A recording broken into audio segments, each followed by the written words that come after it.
Darkest Moments in TV History 7 by video by Nick Crowley. I have not seen the other 6. I will not be watching them. But this is 7 though, so that's where we at. Under the water there are traps. Old cars, bedsteads, weaved, hidden depths. It's the perfect place for an accident. On the 29th of June 2025, a group of teenagers ventured into the Miriam River in Bacabal, Brazil, for a quick morning swim. But after several minutes in the water, the group started to realize that one of its members, 13-year-old Raissa, was no longer beside them. And after calling out her name and searching the surrounding area, the realization set in. Raissa had disappeared. It was now likely somewhere in that murky water around them. The news sent shockwaves throughout the community, and straight away locals filled the area to help find this girl. But their attempts were all futile. And with each passing moment, it grew more and more likely that Raissa had tragically drowned, with the search efforts shifting to recovery efforts the next morning. The tragedy led to various news stations arriving on the scene to help document the search, and for one reporter, Lenildo Fraza, that do sound like a crazy thing. Like, just imagine you just doing something with your family member, your homie, your friend, anything like that. You're just doing something, and then boom, they're gone. What, bro? Where you? What? That's got to be very traumatic for you. Like, they're just gone. Like, you didn't hear them drown. You didn't hear them like leave. They're just gone, and it's just like that's got to be like very traumatizing. Rip to this little girl. Rip to her. He couldn't help but view Raissa's story as a cautionary tale. The Miriam River is particularly unassuming from the surface, which is exactly what made it so dangerous, since it carried with it an unexpectedly strong current and a bottom that was littered with sudden drop-offs, as even in shallow sections, one step could plunge you into deep water without warning. As a result, tragedies like this had sadly happened here before, and for Lenildo, this was the perfect time to highlight the river's dangers, in the hope of preventing one from ever happening again. And he had a unique idea to help achieve this. Rather than just explaining, bro, don't tell me, don't tell me this dummy. No disrespect to him. Don't tell me this dummy went into the river where this girl just drowned in. Hey, what's good? Don't tell me that this dummy went into the river that she just drowned. They just said that she drowned, and he gonna go into the river and be like, okay, cautionary tale, don't go in the river. I'm gonna show you that by going in the river. That makes no sense. Lenildo wanted He's to not gonna do demonstrate it. it. He's not gonna do it. And so he began to take off his shoes and No, his hands come before on. entering the water. You with his can't be. microphone in his hand. Oh my God. Foi justamente aqui, pessoal. Nós vamos entrar agora na água aqui para mostrar para vocês. It was right here where the girl drowned. Oh, you still talking to Lady Man? We're not bringing that back up. We're not bringing that back up. That stream was a long time ago that y'all brought that up. We're not bringing it back up. Anyways, back to this.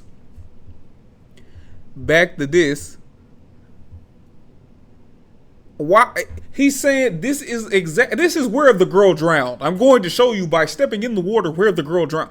That doesn't make sense. Why would you? Some people ain't smart, bro. Some people ain't smart, and we gotta just. I can't say we gotta allow people to be dumb, because stuff like this will happen because we just allowing people to be dumb. But we gotta. There has to be some trial and error to it. O local. Like, you gotta let them learn. Aqui a água é muito forte, ó. E vai descendo, ó. Here the water is very strong and it goes down. Watch this. Ó. The camera rolled as he waded into the river, at first going just to the depths of his knees, What's wrong before with the this guy? riverbed began to drop beneath him, sending the water all the way up to his chest. Então, pessoal, e aí tem a correnteza. Aqui já, olha, ó, passinho para frente, a água já tá praticamente. And Oh, it's all while this practically happened, covering he spoke to me. the viewers at home about how Really? unsafe this area could be, Oh, especially really? for unattended Unsafe? children who weren't strong What are they swimmers. talking about? This is darkest moments in TV history. What's happening? A girl drowned in that river right there. A girl drowned in the river, and he's trying to demonstrate how unsafe the river is that the girl drowned in by going in the river. N-word. Okay. But even with most of his body now submerged, he wanted to take it even further in order to prove his point. What? And so he continued wading towards the center of the river. right in the direction of the noticeably fast-moving current, until suddenly... Olha, andei pouquinho aqui, ó. A água já tá acima do meu peito, pra você ver a situação. Se eu andar um pouquinho aqui, deixa eu ver aqui. Ó, vou andar mais. Ó a fundura aqui, ó. Ui.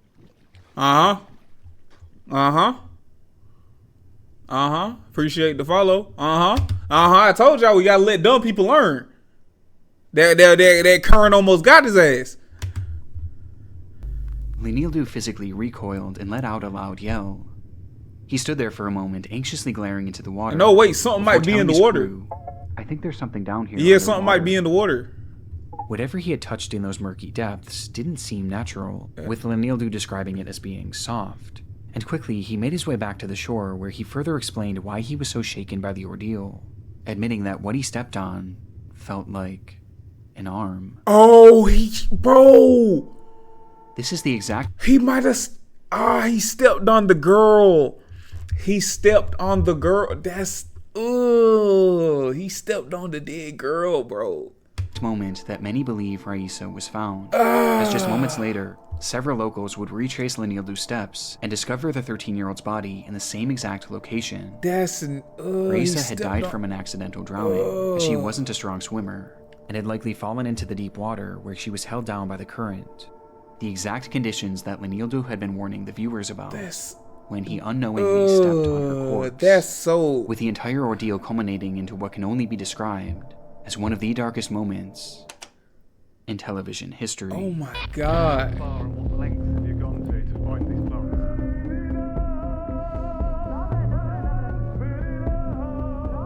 Seems alright, but I'm not a doctor.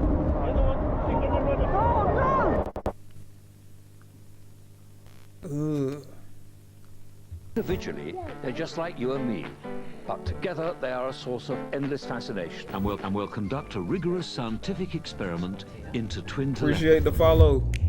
Appreciate the follow. Take care out on the street. Use your head and then your feet. It was a peculiar sight.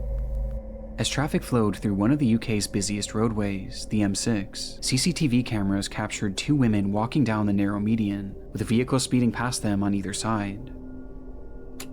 These women were Sabina and Ursula Eriksson, 40-year-old identical twin sisters who grew up in Sweden, with Ursula eventually moving to the US and Sabina to Ireland. Just one day before this footage was taken... Wait, I missed the lure. My fault. I missed the lure. I missed the lure. Sign up for Streamer U. Effing N word. I'm streaming right now. I don't know what you want me to do. I'm streaming right now. It was a peculiar sight. As traffic flowed through one of the UK's busiest roadways, the M6, CCTV cameras captured two women walking down the narrow median, with a vehicle speeding past them on either side. These women were Sabina and Ursula Eriksson, 40-year-old identical twin sisters who grew up in Sweden, with Ursula eventually moving to the US and Sabina to Ireland. Just one day before this footage was taken, on May 16, 2008, Ursula had made the long flight to visit Sabina at her home in Dublin. But things got off to a troubling start when Sabina got into a verbal altercation with her husband and the father of her two kids, prompting both sisters to leave the house in the middle of the night without telling anyone. The next morning, the sisters emerged in the city of Liverpool. So you get in an argument. And you just leave and don't tell nobody. And you wonder why you end up where you end. Like, I'm not saying people deserve what they get, but you do dumb stuff. If you do dumb stuff, you deserve a dumb outcome. Where they visited a police station and reported that Sabina's kids were in danger and were unsafe in her husband's care. Law enforcement briefly looked into the matter, but ultimately they didn't seem all too concerned with the children's well-being, and rather they seemed more troubled by the women themselves. Their behavior was just somewhat off, so much so that shortly after leaving the station, they were kicked off a public bus for exhibiting erratic behavior, which some passengers found threatening. And after the altercation, this erratic behavior continued, as for unknown reasons, the pair began walking towards the M6, and then eventually right onto it, where we see them now.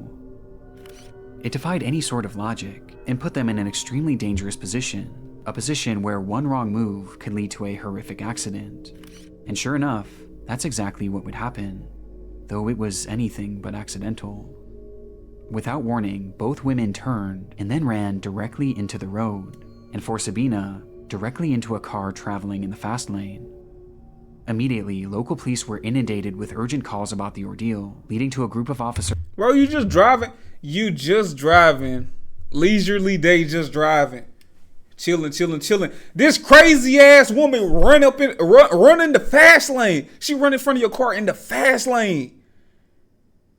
Wow, you didn't expect this, bro. You expected to have a peaceful day. Maybe you was just going to work or whatever, and you just hit some lady, some sewer-sided lady. What's wrong with like a fast, bro? You know how? Nah, that probably didn't hurt that much. It probably didn't hurt that much because how fast the car was going. Because they said the car was in the fast lane. Being dispatched to the scene. And coincidentally, the same group. If she didn't, check out instantly. Like if she didn't check out instantly, that junk hurt like a muff. A car going like 60, 70 maybe. I say 60, 70 maybe. Pow! You express yourself like DJ Khaled mixed with Randy Jackson. Anywho, like I was saying, if she didn't, check out immediately, that shit probably hurt crazy. Like she felt all that. Ugh. Just so happened. That's what she get for doing stupid stuff. To have a camera crew following them. That's what she get. As I'm part sorry. of the show Motorway Cops. The show follows traffic officers as they handle their many daily encounters, ranging from mundane traffic infractions all the way to devastating tragedies. And this segment seemed destined for the latter. No, she don't deserve it. She don't deserve it. She don't deserve it. Anyone being hit, you're expecting serious injury, if not life-threatening. Despite the officers fearing the worst, however, when they arrived on the scene, they were met with a surprising sight. Standing there before them was Ursula and Sabina, who despite being struck by a car at high speeds, appeared completely unharmed. In fact, both sisters were entirely calm, as they were shown casually speaking amongst themselves as if nothing ever happened. It was a miracle, and as the officers began trying to piece together the cause of this whole ordeal, everyone at the scene began to breathe a collective sigh of relief. Hey, watch it again with me. There was no way that any of them could have known that their roles had just been cast in one of the most disturbing television scenes of all time. Right, what we've got is they were in the central res. They were trying to cross the Bravo, so as we approached, they hadn't seen us, Mother. The red one's got knocked down by the red car over there. I've got an ambulance en route for her. Right. She seems all right, but I'm not a doctor. She has been knocked down. Is she the one that speaks English or the other one? Yes. Right. The other one. Whoa! Without a single word being spoken, Ursula dashed into the middle of oncoming traffic and directly into the path of a massive truck traveling at over 60 miles per hour. It happened. A semi? She trying to get hit by a semi? Oh my goodness. Instant. There was hardly any chance to react, and before anyone could even begin to process what they had just witnessed, Sabina would also run into the road, not after her sister, but rather straight into the path of an oncoming Volkswagen. The other one, she's gonna run into... Oh no! Mike Alpha, we need ambulance, senior officers to the scene. We've got 2 possible fatals. Within just seconds, this completely calm scene had turned to utter chaos, and both women were now lying on the— Bro, I feel like at the point one of them already ran into the road. One of them already ran. What she do? I just joined. She ran into the road. She ran into the road while the traffic was coming in the fast lane. She probably, she probably checked out. But I feel like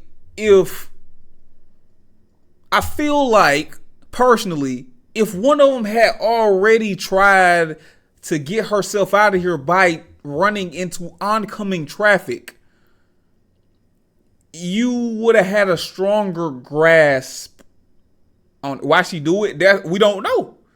We don't know. This is the story. Like, we don't know why they ran into the, like, we don't know the motive. They just started running into the road. Nobody's thinking about the other one running after somebody just got turned into road paint. No, I mean, like, they should have had a grasp on both of them. Cause one of them had, but like before, like they on the scene because one of them had already ran into traffic. That's the reason that they're there. So I feel like they should have had some type of grasp on them at that point. At least the one that had already ran into traffic. Pavement. Miraculously, they both were still alive. How? Sabina was stable but knocked unconscious, while Ursula was in rough shape. Her legs had been pulverized by the truck, with paramedics describing them as looking as if they had exploded. They fast lane ain't like America fast lane. They in Ireland right here. They fast lane ain't like America fast lane. You run into oncoming traffic in the fast lane, on a highway, on the interstate, you're done for. It's over. You're not surviving that. Somebody's at least going like 75, 80 miles an hour. You're done. It's over with. You're flattened like a pancake. Like a manhole cover. It's over for you.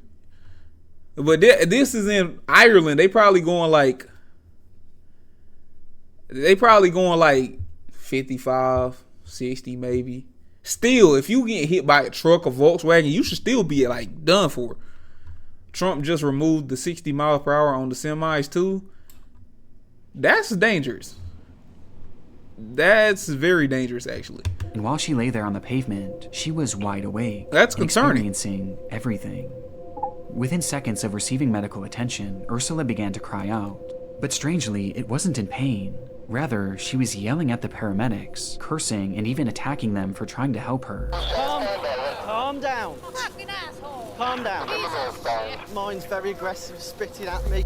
Shouting things like, "I recognize you. I know you're not real." What? Hit your head. Calm down. We are the police. We are the police. It was clear that she was suffering from some sort of delusion, but while officers had their hands full trying to subdue her, things were about to get even more hectic as Sabina started to regain consciousness. Whoa, whoa, whoa, whoa, whoa, whoa, whoa, whoa, whoa. She had been brutally struck by a car, as evidenced by the damage to the vehicle itself. But like Ursula, she also appeared almost entirely unfazed, as she stood up and began to scream to her sister, "They're going to steal your organs." One of the They on crack, Rock. Okay. That explains it. They're on crack. They're on crack. That explains how they can get hit by multiple vehicles going at obscene speeds and survive. Y'all ever seen the indestructibility of a crackhead? And also, they're out of their minds. They're talking about, "You're gonna steal my organs. I recognize you. You're one of them." Like, what are we talking about? You're on drugs. They're on mad drugs. Officers tried to hold her back, but Sabina resisted. This woman got hit by a car. I want y'all to see this. This woman got hit by a car. She's standing. She's walking around. Stay still. Feel me. Oscar Tango 3-3. Eventually shoving the woman to the ground. She got hit by... How is she doing this? Before once again taking off into oncoming traffic. No! Stay! Stay there. Calm down, calm down, calm down. Thankfully, this time the cars managed to avoid her, but it would take 6 officers to finally restrain her, and even with that many people... 6 officers to restrain a woman who got hit by a car. She got hit by a car. No, this is the one in the red. She got hit twice. She got hit by 2 separate cars, and she's fighting off 6 people. That's definitely crack. You can't convince me otherwise that that's not crack. My uncle shot off his fingers and still be going crazy with the weed whacker? Okay. Yeah, bro, we gotta check on your uncle one day, bro. It was still a struggle, as her strength was unlike anything that they had seen in a woman her size. And with Sabina now subdued, the chaos was finally over. He a crackhead? Okay, maybe we don't need to check on your uncle one day. He might swing that weed whacker at us one time. In the following moments, Ursula was But he airlifted got to a arms. local Okay, hospital haha, where nigga. she underwent an extensive yet successful emergency surgery, while Sabina was shockingly found to have no injuries, which allowed her to be discharged into police custody after just 5 hours, where she was promptly arrested and sentenced to 1 day in prison for assaulting an officer. Oh, 1 day in prison for assaulting an officer. Oh, that's gonna do wonders. This woman's not only on crack, she's suicidal. And she assaulted. It took 6 people to restrain her. What are we talking about? Why 1 day? What is 1 day in prison? Again, this can't be America. You assaulting an officer? You getting 20 years off real. Now you getting what, 60 days? I think 90 days. I think you get 90 days for assaulting an officer. Maybe. But this is wild. On the motorway.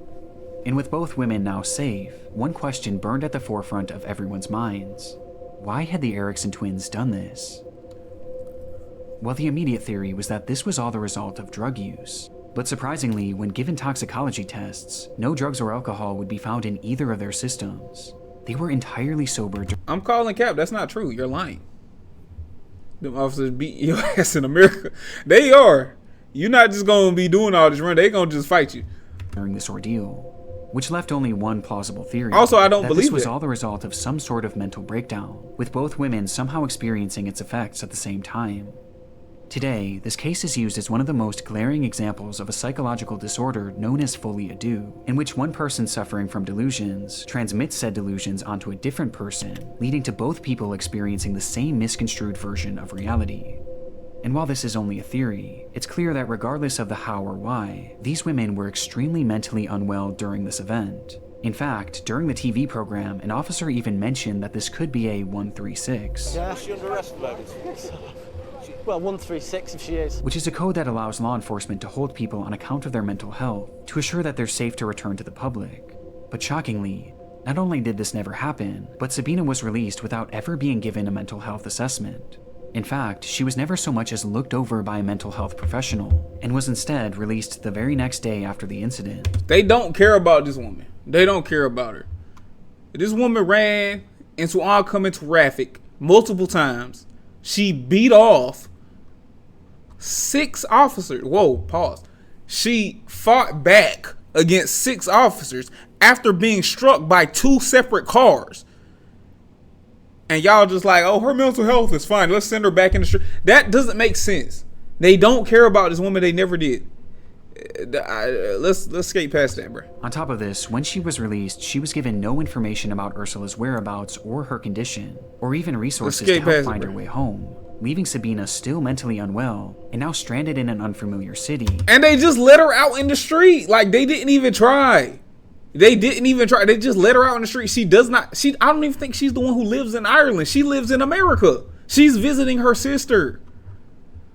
Y'all let a foreigner just out in the streets with no help. She don't know where her sister at. She don't know where to go. And she just ran into oncoming traffic 3 times. Not knowing what happened to her sister. And sadly, her delusions were far from over. They might have been right. They might have been trying to take their organs.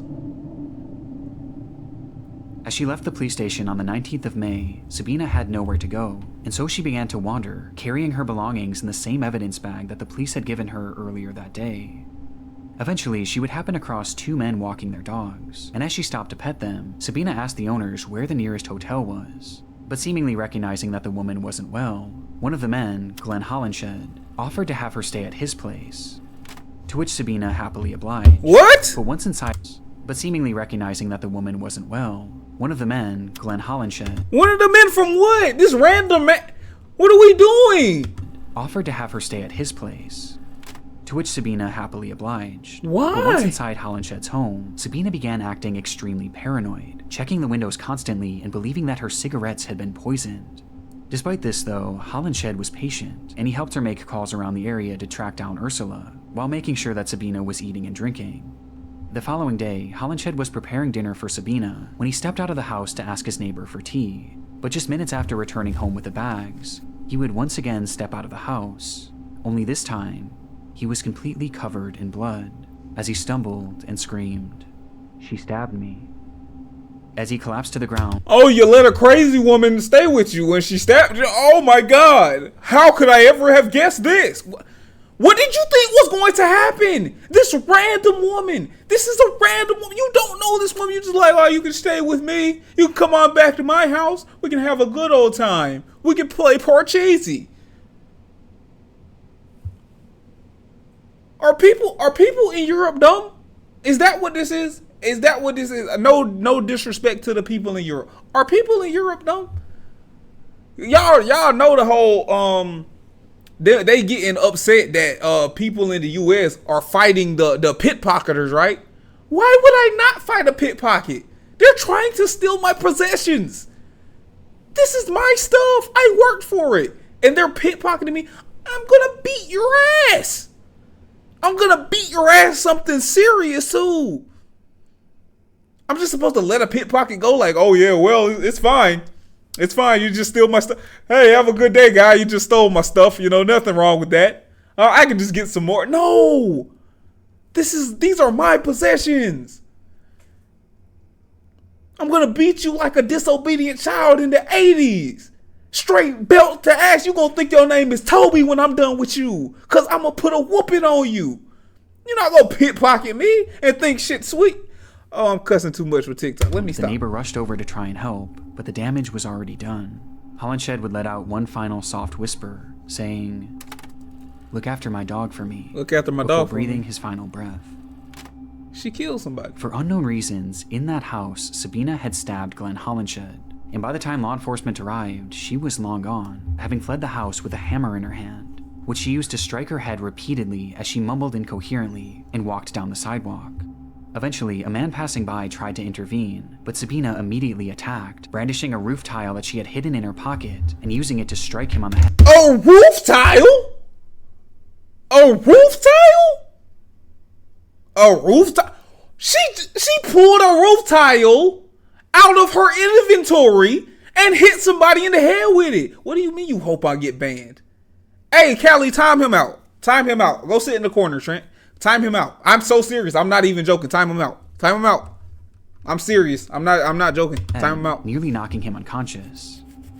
It would take several minutes for police to finally catch up with her, but just like the day prior, she took off, leading to a chase that ended with Sabina being surrounded on a 40-foot tall bridge that passed over a highway, and recognizing that there was nowhere left for her to go, she jumped. Well, yeah, at this point, Sabina would cheat death once again, and despite suffering 2 broken ankles and a skull fracture, she was alive. Hey, man. And after a lengthy recovery, she was put on. God said it's not your time, baby. It's not your time yet. Stop trying to leave early. You staying on this earth. You done got hit. You done got hit by 2 cars. Had to be restrained by 6 individuals. You jumped off a bridge. You done. Actually, you know what? God should have took her out. He should have let her go. She stabbed the person. She murdered somebody. And how do you pull a roof tile out of your back pocket? The oldest trick in the book, the roof tile in the back pocket trick. Like, no, that's not a thing. Like, what?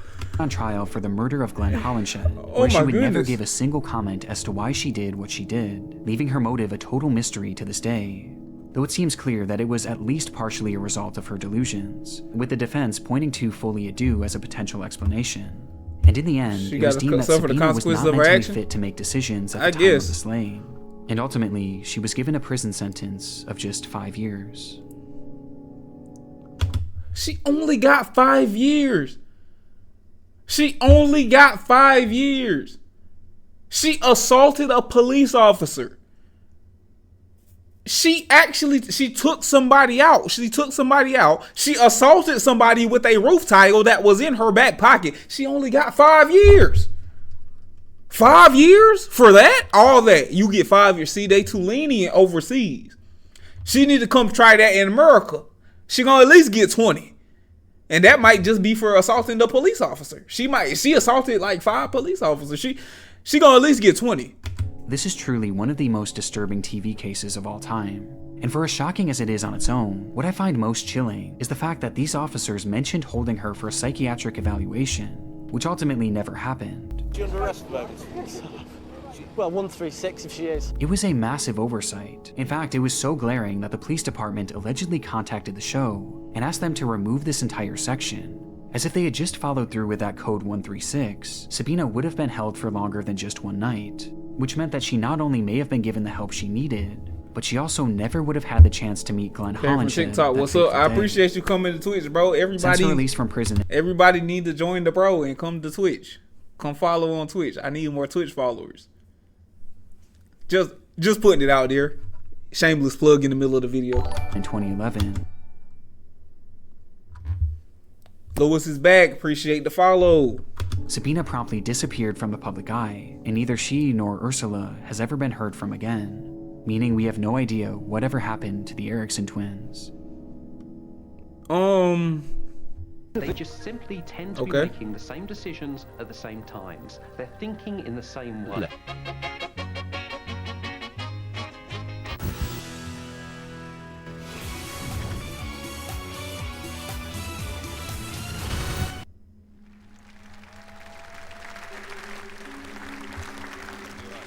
What this is?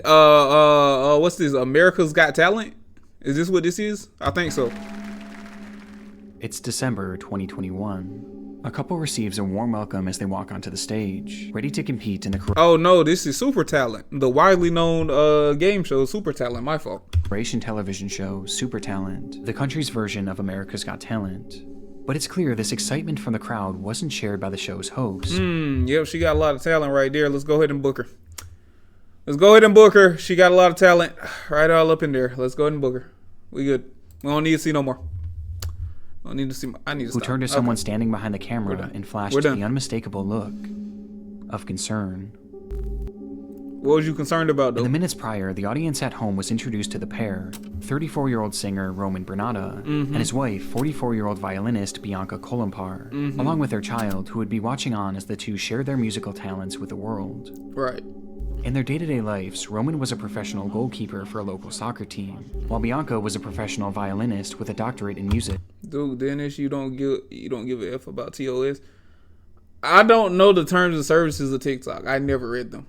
I can do all this stuff on Twitch and it doesn't matter. But TikTok, I don't know the terms and services. Hopefully they chill out on me. They know I'm just having fun. TikTok, I'm just having fun.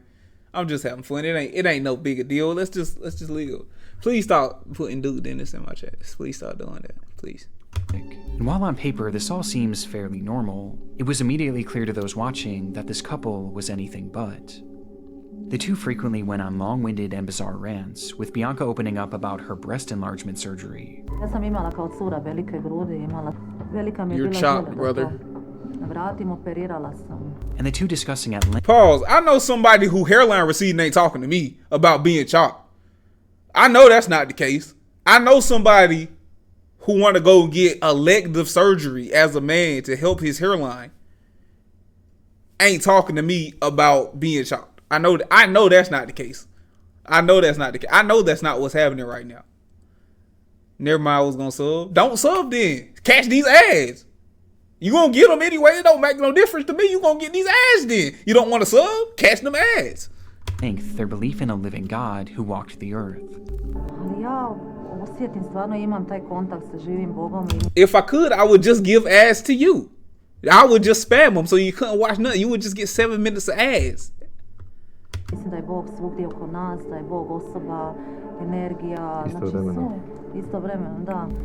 But it was their performance itself that proved to be the strangest part of their time on the show. Pozdrav svima. Dobro večer. Vi se mene ne sjećate, jel da? Ja. Ne. Prije puno godina. It was many years ago. We were filming at the school. Ide Harber, ide. Je, ja se ispričavam, ali stvarno moram vas to pitati. Roman's introduction was fairly uncomfortable, as he made mention of a time that he had met one of the judges years before, who clearly had no recollection of the encounter, which seemed to frustrate him, as his demeanor quickly became hostile. Ko je vaš talent? S čim ste se došli Ja nemam nikakav talent. I don't have any talent. Radit. Work. Ali potpuno nebitno, emisija se zove Super talent, ja vas kolegica... volim, nemojte mi zamjeriti. Alo, polako. Polako, mislim da ipak ćemo mi ovdje voditi riječ. Leading to Roman receiving his first X before he even sang a single note. Ko je kolegica pitala koji je vaš talent, a naša emisija se zove Super talent, a vi tvrdite da nemate talent, onda vas ja pitam pošto ste došli. Radi. Okej, hvala, može. It was a rough start for the couple, and by the time they did get to perform, things only got worse.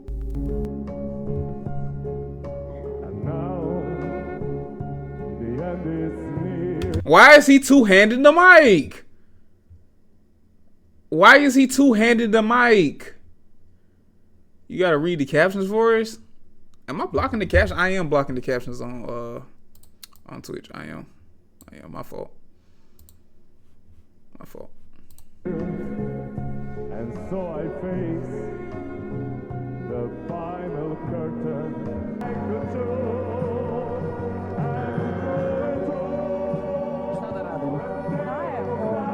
Wait, bro, to be fair, even though he was kinda rude, right? He was kinda rude.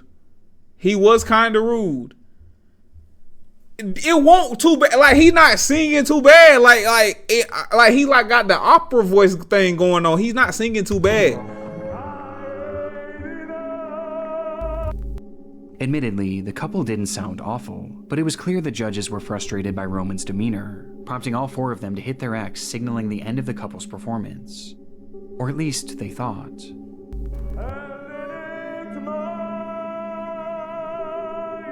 Oh, they just kept going?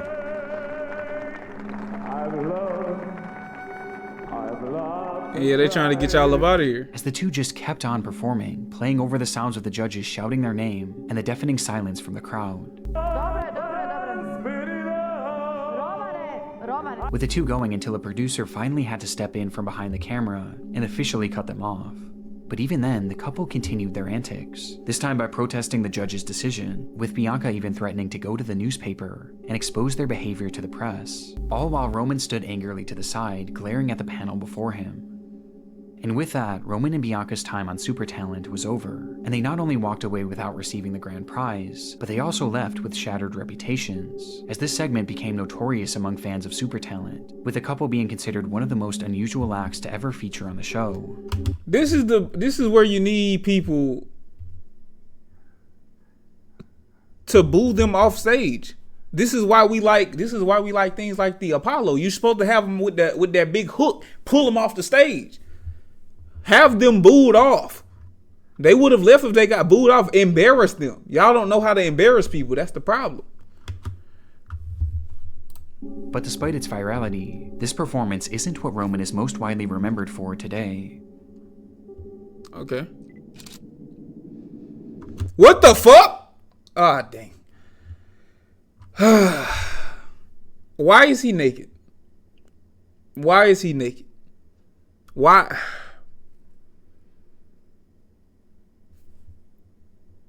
He just got his joint out. He's just walking he's walking on the sidewalk in the middle of the day. There's cars out here. At least Lil Nas X had on drawers. At least he had on tidy whities. This dude got his whole joint out. On February 6th, 2022, residents in Rijeka, Croatia were met with the sight of a fully nude man wandering the city streets. It was Roman Bernada, and while most stared on in amusement, laughing to themselves and snapping photos, what they were witnessing was actually one of the most disturbing events the city had ever seen. After his disastrous performance just 1 year prior, Roman continued to pursue a career in singing, taking every opportunity he could to share his music with the world, often joining Bianca on her YouTube channel, and singing on the streets for tips, where he actually made a decent amount of money, though because of his notorious television moment, he would often be harassed and even have the money he earned stolen from him. One day, while performing outside of a— Hey man, that's messed up. That's messed up, bro. That's messed up. Like, bro, he trying to make a living. Yes, he embarrassed himself on TV. Yes, he did a lot. He was doing a lot. He probably should have just walked off. But robbing him for his tips, bro, for change. You're robbing him for change on the streets. He playing the guitar and singing on the streets, and you robbing him out his hat, bro. That's I'm not laughing at it. That's not cool. To a woman named Darnika Krevich, a 67-year-old who relied on the soup kitchen for consistent meals. And after hearing Roman sing, she became a legitimate fan of his music, leading to the two striking up a friendship. And despite Darnika not having much, she offered to take Roman to a local coffee shop on February 6th, 2022, where she treated him to a warm cup of tea on a cold winter day. And so the two sat inside a restaurant called the Cafe Pin, with everything seeming completely normal, until a server noticed that Roman started to look almost sickly, like he could barely keep himself upright, as his body was starting to slump over the table, his eyes barely open. I ain't smirk, bro. The server rushed over to help, but Roman recoiled and shouted, "Just try calling the police on me." And so, not wanting to escalate things, the server left, only returning later to drop off their check, which is when Roman's behavior took an even more drastic turn. He began feeling around his pants pocket for his wallet, before looking desperately around the table, but there was no sign of it. And so he grabbed Darnika's bag and rifled through it, before yelling, you snake, you whore, where's my wallet?" Though when he still couldn't find it in Darnika's bag, his anger turned to violence, as he stood up and rushed Darnika, grabbing her by the head and shaking her, screaming in her face, accusing her of being a thief. This time, multiple people inside the cafe rushed over to hold him back, but Roman was too strong, too angry, and with seemingly no effort at all, he pushed everyone away, completely unfazed by their attempts. Yo, what's up with all these weak folks, bro? What's up with all these weak folks, bro? I'm not even being funny no more, bro. That makes no sense, bro. That makes no sense that y'all this weak, bro. It makes no sense that y'all this weak. That y'all can't hold back one person. It's one person. It's one person, bro. If a group of people can't hold back one person, it's not like this dude is Dwayne The Rock Johnson. This ain't The Big Show. This ain't Mark Henry. This ain't JJ Watt. This is a regular person. And you telling me a group of, man, I'm telling y'all, man, y'all can't play this joint in America, man. I'm just saying, bro. I'm just saying. In that moment, no one could have stopped Roman. Darnika was entirely helpless. What you mean in that moment nobody could have stopped Roman? I would have showed him something. I would have showed Roman something that day. I'm lying. I wouldn't have got involved. I'm lying. I would have saw him fight back like 5 people, and I would have just said, like, yeah, 6 ain't gonna work either. Let me just go home.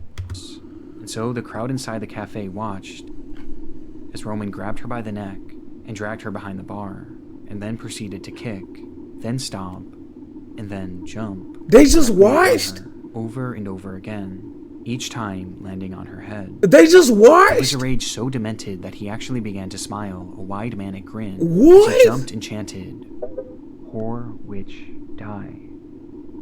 After what felt like an eternity, Roman stopped, before sprinting out of the restaurant, leaving Darnika entirely. Look, I understand this brother got the strength of 40 men and he fought back all y'all. But y'all can't just sit there and watch. Y'all can't just sit there and watch while he's bludgeoning this woman. He's hitting her with consecutive clubbing blows. You can't just watch that. That would just be uncomfortable. I wouldn't watch that. I would leave if I can't stop him. But y'all just sat there and watched. Barely unrecognizable and dead on the floor. The same floor where, just feet away, Roman's wallet lay, having innocently fallen out of his pocket shortly before. And he had the wallet all along. He had his wallet. He bludgeoned this woman for no reason. It was in his back pocket. And he knew it was there. He just wanted to fight this woman. Outside, Roman removed his blood-soaked clothes and walked completely naked into the city center, much to the amusement of the passerbys who had no idea what he had just done, until eventually he made his way into a nearby police station and blankly stated, "I am not well." This sentiment was true in so many regards. Roman hadn't been well for quite a long time. Since a young age, it's believed he had dealt with undiagnosed schizophrenia that had led to uncontrollable anger issues, before developing an alcohol and substance abuse problem that only exacerbated his symptoms. And by the time he was an adult, Roman became so delusional that he believed he was a disciple sent from God to touch the world with his music, something that he eventually convinced Bianca of as well. So in their Super Talent episode, when Bianca mentioned their love for a living God that walked the earth, she was likely referencing Roman. Ali ja osjetim, stvarno imam taj kontakt sa živim Bogom I mislim da je Bog svugdje oko nas, da je Bog osoba. Oh yeah, he grinning while she's saying that. He was his brother thought he was Jesus or something. Energija, znači istovremeno, da. Roman was severely unwell, and no one in his life was keeping him in check. In fact, those closest with him were only feeding his delusions, with all of his issues coming to a head on the day of the incident. And when he realized his wallet was gone, Roman rushed to assume that Darnika was the one who robbed him, perhaps as a result of having his money stolen frequently on the streets. Getting juked on the streets, playing the guitar. People trying to exploit and mock Roman, Darnika was one of the few who actually truly cared about him and legitimately believed in his talents. And yet, he killed her in one of the most evil ways imaginable. Sad, bro. All That's over a sad simple case. misunderstanding that was entirely his fault. In the end, Roman Bernardo was deemed unfit to stand trial and was never sentenced to serve any jail time, instead being given a 40-year sentence in a mental health facility, where he's since been described as a model patient, with his good behavior awarding him the opportunity to leave the facility for days at a time for therapeutic purposes. No. I don't think we should let this brother out. He's a murderer. That doesn't seem like a good idea in my personal opinion.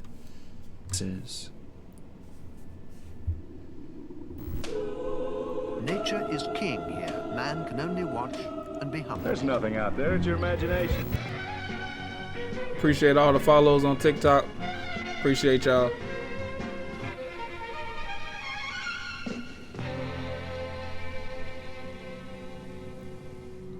It was the start of yet another adventure for the crew of the television show Gardener's World.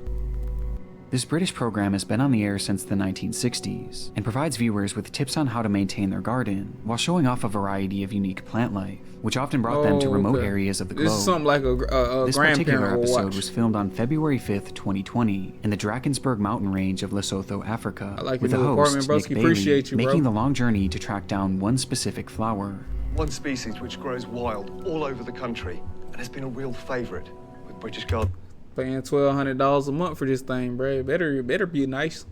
for generations. It's the gladiolus. This delicate flower would have been familiar with many of the show's viewers, as it was quite popular in the UK.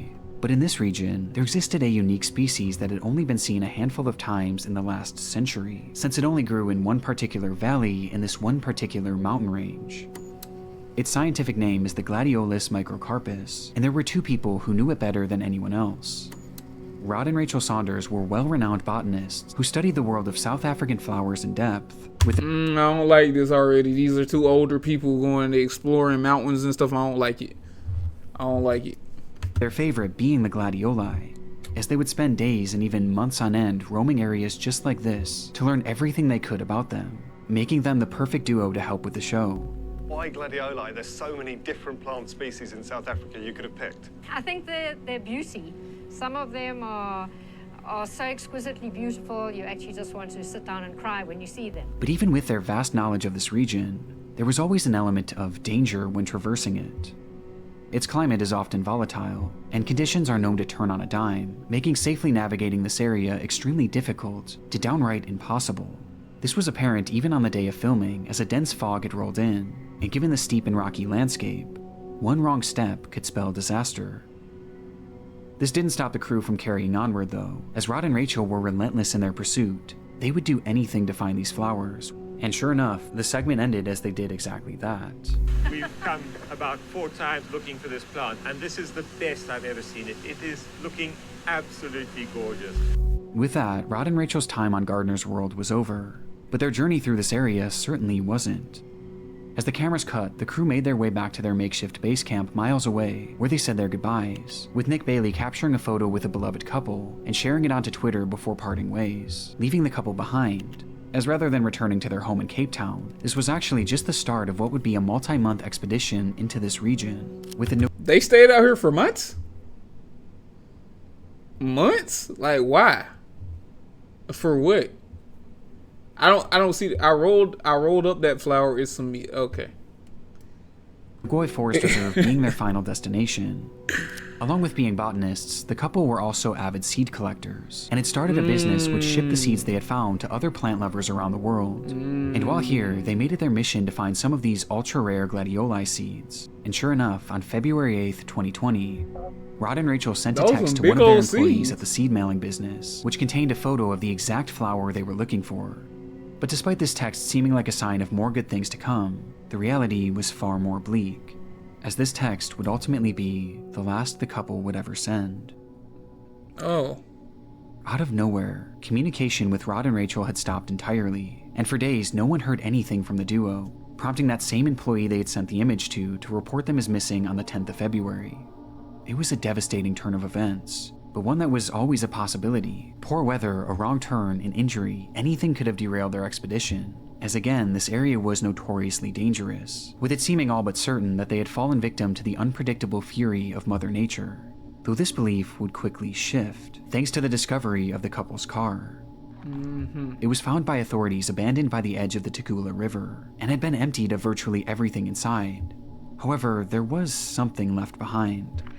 As in the trunk, authorities would find a massive pool of blood that belonged to Rachel. Just days after filming, Rod and Rachel were making their way towards the Nagoy Forest. Oh, so it, cause the placement of that car seemed kind of crazy. Like it's like just in the middle of the woods, like it's just in the middle, trees just surrounding it, and you telling me that like her buds in the trunk? Did she get where her husband at? Where he at? We gotta question him. Growing more and more excited by the discoveries they were making, oblivious He's to the the number fact one that suspect. in the woods around them, He's the they number were one being suspect. Watched, hunted even, and not by an animal, but rather by a man. What? His name was Saifandine Aslam Delvicio, a local of the area that the couple was. Sasaf what now? Never mind. I'm not even gonna know. Was traversing. And on February 9th, he allegedly sent a text to his wife, Bibi Patel, telling her that he had found a good target. Bro, this brother's Craven. He's Craven the Hunter, bro. What's up, Deja? How you doing? Appreciate you coming through the street. Appreciate you. He's Craven the Hunter. He's hunting humans. Who does this? Who does this? The elderly couple would be a good hunt? That's... And he was now in pursuit, with said target being Rod and Rachel. Me? Oh, okay. Later that night, the couple made their camp and began to drift off in their tent, while Delvicio allegedly watched on. And once he was certain that they had fallen asleep, he made his move, that's good. approaching the tent, then tearing it open, and then standing above the couple. In the following, bro stood over their tent in the dead of night, tore open they. Bro, that's terrifying. Actually, that's some terrifying. See, that's why you don't go in the woods. You see, these weren't black folks. These are white folks.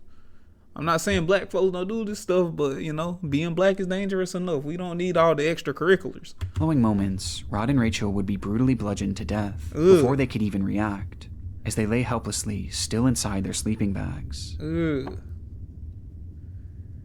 Text messages indicate that Delvicio then enlisted the help of his wife Bibi, as well as his friend Musa Jackson, to help discard the bodies, using the couple's own car to transport them to the one place they were certain they would never be found. The Tugela River. He threw them in the... There was something about this stretch of water that they believed would make these bodies impossible to find. Oh my gosh. Crocodiles. And so... He fed the bodies to the crocodile.